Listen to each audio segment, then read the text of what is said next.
ಶಿವಾಜಿ ಜಯಂತಿ ಹಿನ್ನೆಲೆ ವಿಜಯಪುರ ನಗರದ ಗಾಂಧಿ ಚೌಕ್ನಲ್ಲಿ ಶಾಸಕರಾದ ಬಸನಗೌಡ ಪಾಟೀಲ್ ಯತ್ನಾಳ್, ಟಿ ರಾಜಾಸಿಂಗ್ ನೇತೃತ್ವದಲ್ಲಿ ಛತ್ರಪತಿ ಶಿವಾಜಿ ಮಹಾರಾಜರ ಮೂರ್ತಿ ಮೆರವಣಿಗೆ ವೇಳೆ ಗಲಾಟೆಯಾಗಿರುವ ಘಟನೆ ಸಂಭವಿಸಿದೆ. ಕ್ಷುಲ್ಲಕ ಕಾರಣಕ್ಕೆ ಇಬ್ಬರು ಯುವಕರ ಮಧ್ಯೆ ಗಲಾಟೆ ನಡೆದಿತ್ತು.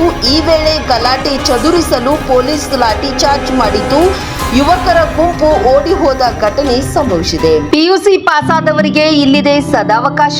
ಇನಾಮದಾರ್ ಫಾರ್ಮಸಿ ಕಾಲೇಜಿನಲ್ಲಿ 2023-24ನೇ ಸಾಲಿನ ಪ್ರವೇಶಾತಿಗಳು ಈಗಾಗಲೇ ಪ್ರಾರಂಭವಾಗಿದ್ದು, ಕಡಿಮೆ ದರದಲ್ಲಿ ಪ್ರವೇಶ ಲಭ್ಯವಿದೆ. ಕಳೆದ ಸಾಲಿನ ಫಲಿತಾಂಶ 100ಕ್ಕೆ 100ರಷ್ಟಿದ್ದು, ವಿದ್ಯಾರ್ಥಿನಿಯರಿಗಾಗಿ ವಸತಿ ಸೌಲಭ್ಯವಿದೆ. ವಿದ್ಯಾರ್ಥಿಗಳು ಈ ಅವಕಾಶದ ಸದುಪಯೋಗ ಪಡೆದುಕೊಳ್ಳಲು ಆದಷ್ಟು ಬೇಗ ಪ್ರವೇಶ ಪಡೆಯಬೇಕು.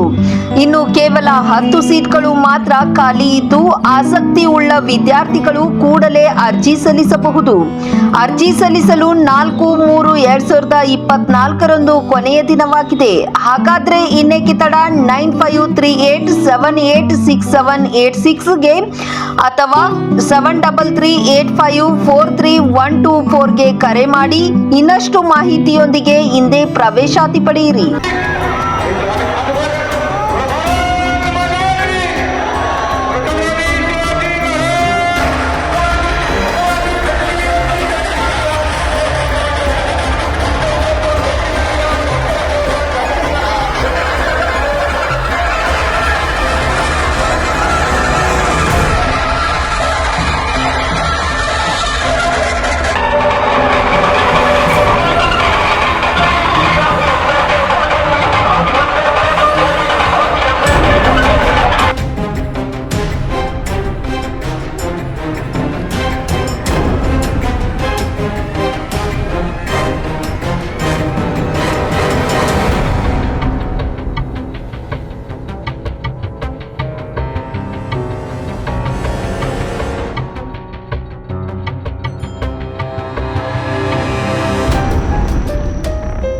ಇನ್ನಷ್ಟು ಹೆಚ್ಚಿನ ಸುದ್ದಿಗಾಗಿ ನಮ್ಮ ನ್ಯೂಸ್ 11 ಕರ್ನಾಟಕ ಚಾನೆಲ್ಗೆ ಲೈಕ್ ಮಾಡಿ, ಶೇರ್ ಮಾಡಿ, ಸಬ್ಸ್ಕ್ರೈಬ್ ಮಾಡಿ.